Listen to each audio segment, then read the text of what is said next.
Salutations. I'm checking in from the beautiful forest of New Jersey, as you can see around me, and I'm enjoying nature. It's spring, so I wanted to film out in nature because it's cooler out here, and I want to promote people to take a walk in nature and enjoy nature and enjoy the spring weather if you're living in the northern hemisphere. But anyway, today I want to talk about something that I think would be very beneficial for a lot of people and very helpful, because it's something that really affects everyone, because we are human beings and we are social creatures. And I want to talk about how the people around us really affect us. So I want to start off with an observation about children and toddlers. So we all know that toddlers and children are able to learn their first language without formal education, without even going to school. They don't even have to begin school before they are already pretty fluent in their native language. And the way they learn their native language is by interacting with people around them, interacting with their parents, their family, the people who visit their home, and just picking up on the language based on that.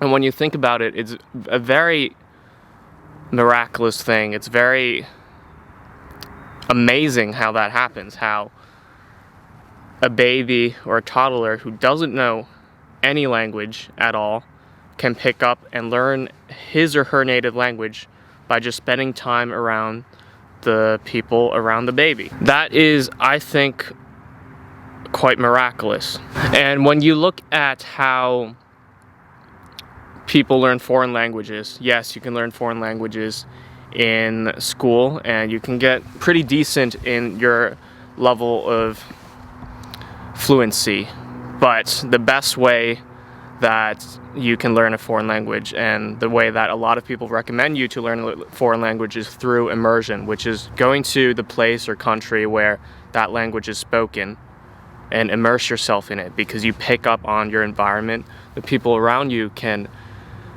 really let you learn the language just by spending time around the people speaking that language, which is really crazy.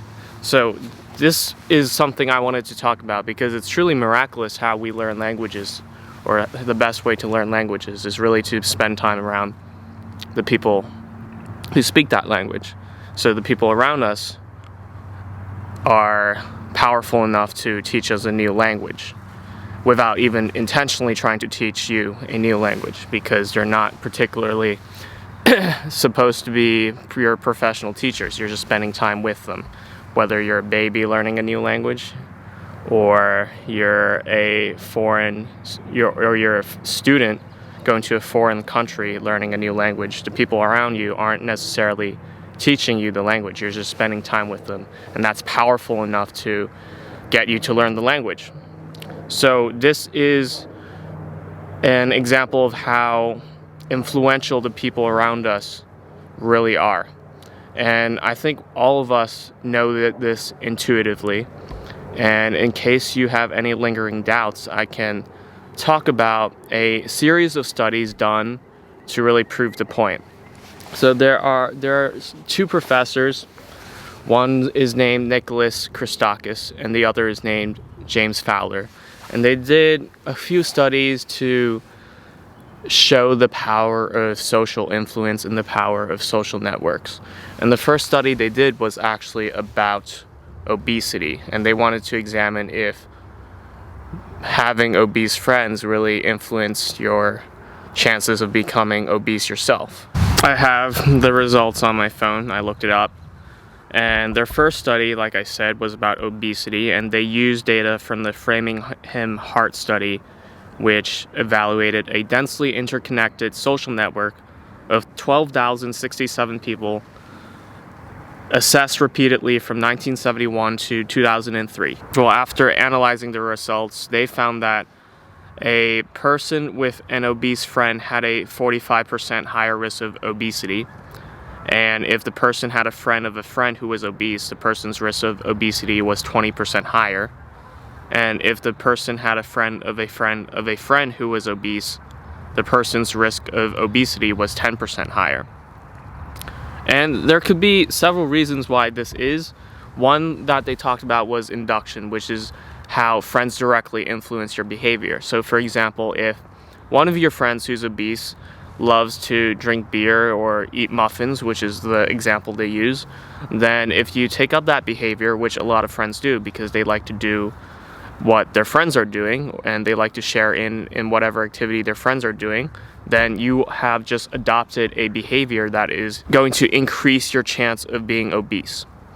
Another mechanism is social norms. So if you are in a friend group that has a high rate of obesity, then your perception of what's a healthy weight has been skewed because the people around you are obese, and that can affect you in a way that it will not let you know that you're supposed to be working out and eating healthy, and it will make you less likely to eat healthy and actually maintain a healthy body weight because you feel like this is normal. So you don't feel like you need to work out, you don't feel like you need to eat healthy because this body weight is normal. Your friends have it, but it's skewed because your friend group is on the obese side.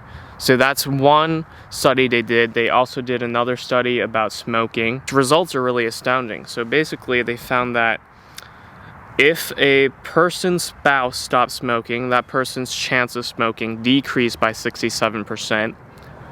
If a person's friend stopped smoking, then that person's chance of smoking decreased by 36%. And if a sibling stopped smoking, the chance of smoking would decrease by 25%. Likewise, they also found if a subject had a close contact who smoked, the subject's risk of smoking was 61% higher. And for a contact's contact, the risk of smoking was 29% higher. And for a contact's contact, the risk of smoking was 11% higher. So they show that your social network, the people around you, really influence you. And they did similar studies on drinking, voting, divorce, altruism, and happiness. And they found a similar result for everything. So basically, the people around you influence who you are, what you become, and how you behave. So now that we've looked at scientific studies that show what we kind of already know intuitively, how should we act based on this knowledge? So if we know that the people around us influence us, then we should surround ourselves with people with qualities that we want for ourselves. And we should avoid people with qualities we don't want for ourselves. So for example, if you want to be an entrepreneur, then surround yourself with successful entrepreneurs. Maybe that is not accessible to everyone because you don't often, or you don't always have successful entrepreneurs around you all the time. So you can also read biographies of successful entrepreneurs. So that's another way of surrounding yourself with the right people.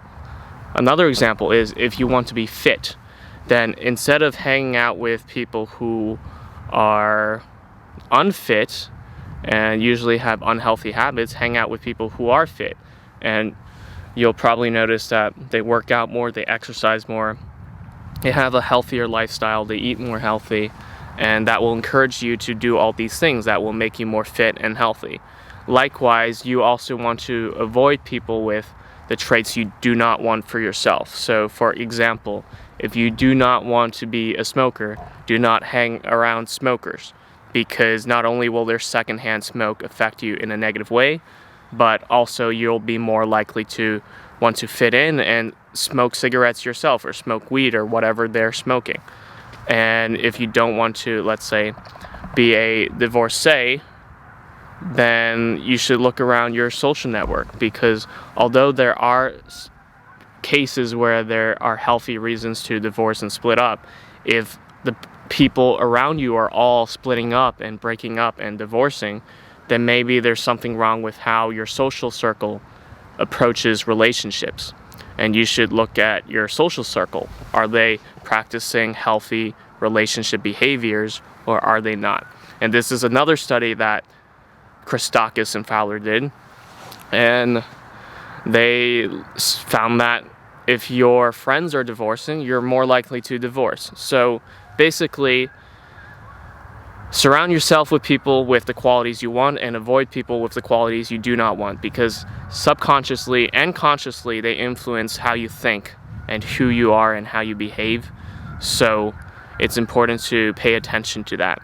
So I hope this helps, and if you enjoyed this video, drop a like, drop a comment, and most importantly, subscribe, because I want to build a community of people who are dedicated to self-improvement and also business and personal finance and any of that stuff. I talk about business, self-improvement, personal finance, and I want to actually build a community. So in order for that to happen, you have to subscribe. So anyway, good luck, and I'll see you guys in the next video.